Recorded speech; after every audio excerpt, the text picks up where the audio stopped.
Good morning. Gave a brief public comment last night at Evergreen Health.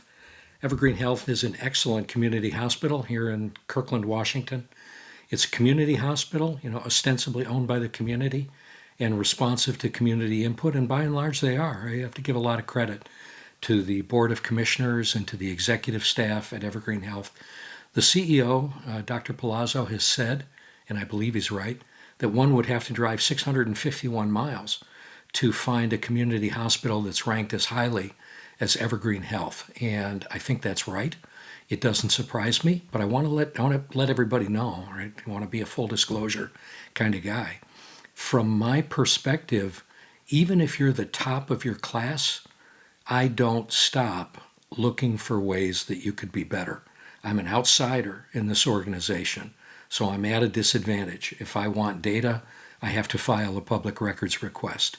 If I want to say something, I have to wait for a 3-minute opportunity at a board meeting. I'm not angry about that, and in some ways that's to my benefit. Okay, so I can see both sides of that. If you only have 3 minutes, you try to make sure that what you say is actually material and useful. But I still have a problem, and the problem that I have is that the stuff that I say is fairly abstract and high level. And so if you look at it, you might miss it. And what I recommend is look, and if anyone from Evergreen Health sees this, here's some advice. If you get a letter from me or a message from me or a request from me, first thing you should do is copy it into a good AI and say, what the heck is this guy trying to say? Okay, what does Mr. Sandbrook want? What does he want us to do?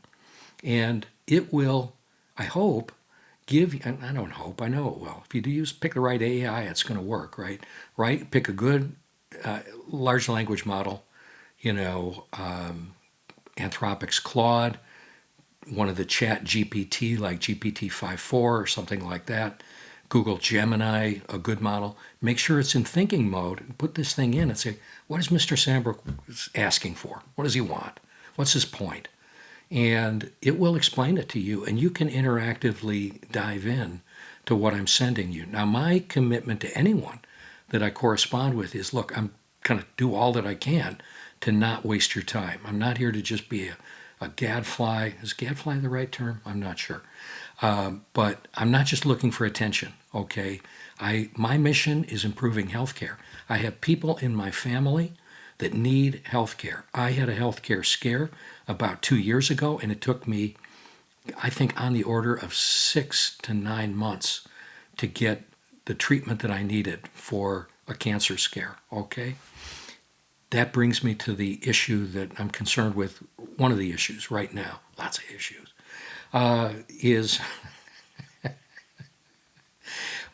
one of the issues is long patient lead times, okay?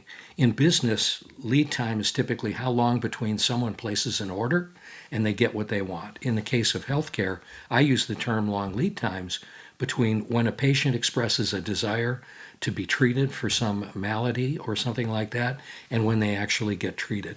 And so if it takes a long time for a patient to get an appointment to be seen by a specialist or to get a procedure done, they're likely to go elsewhere. That's a huge negative. Now, hospitals only have to really, well, I don't want to say that.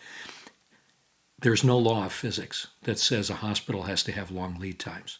They have long lead times because they're locked in to a certain frame of reference, a certain way of looking at things that causes them to believe that they don't have any options, that they're forced to have these long lead times. Look, we've looked at everything.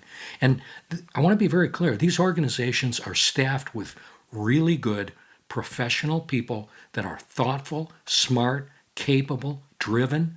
All of these things are true. But when you've invested that much time in a particular domain, you get a kind of tunnel vision. You're not able to see. You don't have the peripheral vision that you have. And that's why sometimes we pay consultants, not because they know our organization well, but because they know it poorly. They come in and ask all sorts of questions. And those and I'm not pitching my consulting services. I am a consultant here. You want to, work with me, I'm available. But this is not a pitch. I'm out to improve healthcare, okay? So, yeah, sometimes we pay those. But what has to happen in that hospital is somebody has to say, darn it, we're not going to have these long lead times. We have to care.